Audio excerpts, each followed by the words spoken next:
नमस्ते दोस्तों। आज के इस एक्सप्लेनर में हम भारत के संवैधानिक इतिहास को समझने वाले हैं, लेकिन तारीखों की किसी बोरिंग टाइमलाइन की तरह नहीं, बल्कि हम इसे दुनिया की सबसे बड़ी, सबसे नाटकीय कॉरपोरेट टेकओवर स्टोरी की तरह देखेंगे। जी हाँ, एक असली कॉरपोरेट टेकओवर। तो चलिए बिना किसी देरी के शुरू करते हैं। जरा सोचिए, क्या ये बात बिल्कुल अजीब नहीं लगती? मसालों और काली मिर्च का व्यापार करने के लिए बनी व्यापारियों की एक साधारण सी मंडली एक दिन इतने बड़े देश के प्रशासनिक कानूनों की नींव कैसे रखने लगी? आखिर एक ट्रेडिंग कंपनी पूरी की पूरी सरकार में कैसे तब्दील हो गई? सच में दिमाग चक्कर आ जाता है। तो आज के इस सफर का रोड मैप कुछ ऐसा रहेगा। सबसे पहले हम देखेंगे मसाले से मोनोपोली तक का सफर, फिर कूटनीति और चिकित्सा, इसके बाद राजस्व और द्वैध शासन, फिर 1773 का रेगुलेटिंग एक्ट और अंत में शक्तियों का पृथक्करण। मैं आपको यकीन दिलाता हूँ, इतिहास के ये मजेदार किस्से सीधे हमारे आधुनिक संविधान के जन्म तक ले जाएंगे। तो चलिए बढ़ते हैं हमारे पहले सेक्शन की तरफ, मसाले से मोनोपोली। इस आक्रामक मेगा कॉरपोरेशन की कहानी की जड़ें भारत में नहीं बल्कि लंदन में हैं। बात है साल 1600 की। ब्रिटेन की महारानी एलिजाबेथ ने महज 217 निवेशकों के कह सकते हैं एक स्टार्टअप को पूर्वी देशों में व्यापार करने के लिए 15 साल के मोनोपोली दे दी थी। शुरुआत में इस छोटे से ग्रुप को मर्चेंट एडवेंचर्स कहा जाता था, सिर्फ 217 लोग। अब सबसे दिलचस्प बात, ये कंपनी असल में शुरुआत में भारत आना ही नहीं चाहती थी।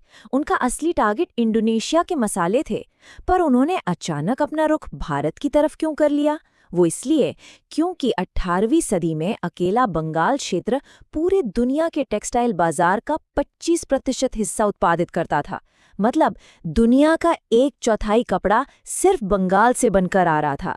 ये मुनाफे का इतना बड़ा खजाना था जिसे इग्नोर करना उनके लिए बेवकूफ़ी होती।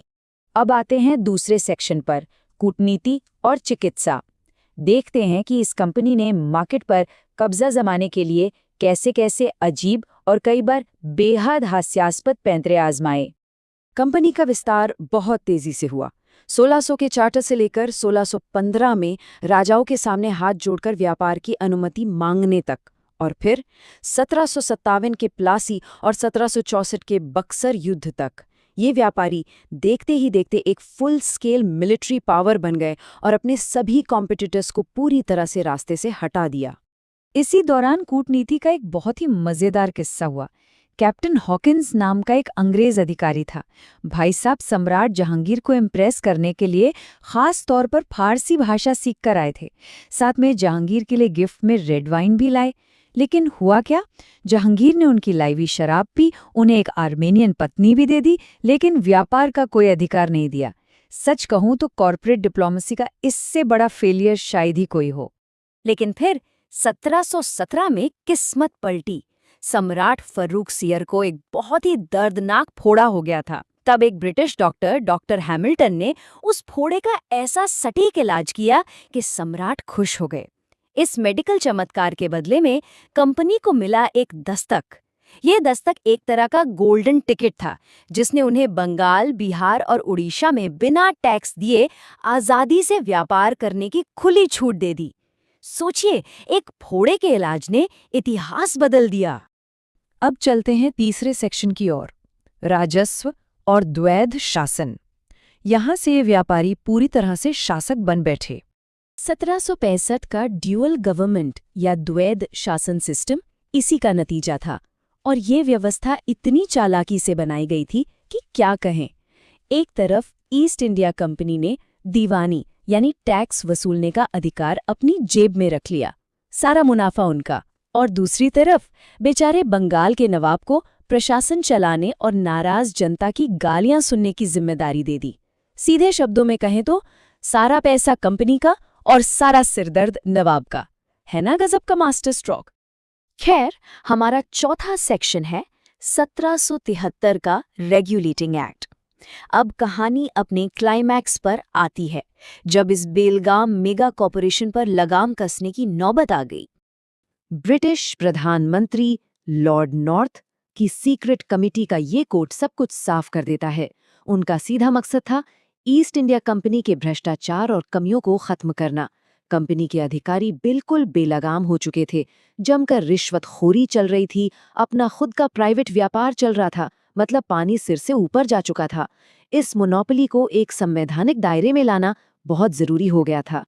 और इसीलिए आया 1773 का रेगुलेटिंग एक्ट। इसके तहत बंगाल के गवर्नर को अब गवर्नर जनरल बना दिया गया और बॉम्बे तथा मद्रास को उसके नीचे ला दिया गया। साथ ही कंपनी के लोगों के प्राइवेट व्यापार और रिश्वत लेने पर सख्त बैन लगा दिया गया।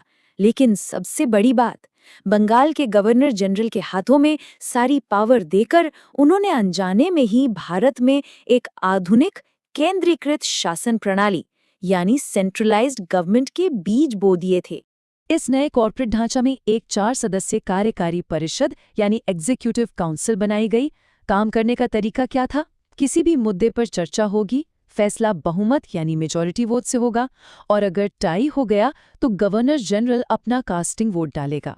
जरा सोचिए, क्या यह प्रक्रिया जानी पहचानी नहीं लग रही? बिल्कुल, आज के आधुनिक कार्यपालिका ठीक इसी सिद्धांत पर काम करती है। ये उसी का सीधा पूर्वज है। अब आते हैं हमारे आखिरी 5वें सेक्शन पर, शक्तियों का पृथक्करण या सेपरेशन ऑफ पावर्स। देखते हैं कि इस पूरी अराजकता से एक और मॉडर्न कॉन्सेप्ट ने कैसे जन्म लिया। 1774 में कलकत्ता में एक सुप्रीम कोर्ट की स्थापना की गई। इसे नाम दिया गया अभिलेख न्यायालय या कोर्ट ऑफ रिकॉर्ड। इसका सीधा सा मतलब था कि इसके फैसले भविष्य के लिए सबूत के तौर पर रिकॉर्ड किए जाएंगे और इसकी बात ना मानने पर अवमानना की सजा मिलेगी। आपको जानकर हैरानी होगी कि आज भी भारत के संविधान के अनुच्छेद 129 के तहत हमारे सुप्रीम कोर्ट को बिल्कुल यही दर्जा मिला हुआ है।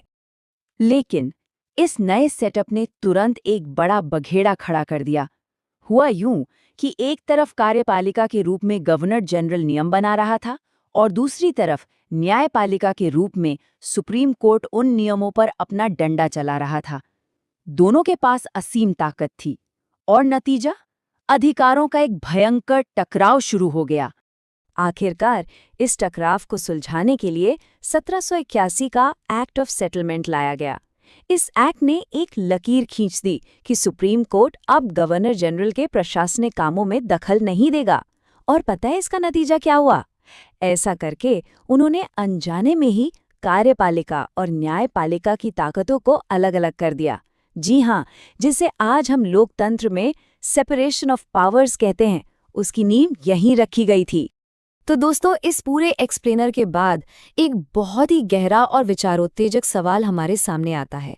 क्या हमारे आज के इस शानदार लोकतांत्रिक ढांचे की शुरुआत असल में सिर्फ एक भ्रष्ट कंपनी को कंट्रोल करने के टूल के रूप में हुई थी? कितनी बड़ी विडंबना है ना। हम जिन संवैधानिक अधिकारों पर आज गर्व करते हैं, वो 18वीं सदी की एक लालची मसाला व्यापारी कंपनी को रेगुलेट करने की जद्दोजहद से पैदा हुए थे। इसी दिलचस्प सोच के साथ आज की ये चर्चा हम यहीं खत्म करते हैं। हमारे साथ जुड़ने के लिए आपका बहुत बहुत शुक्रिया।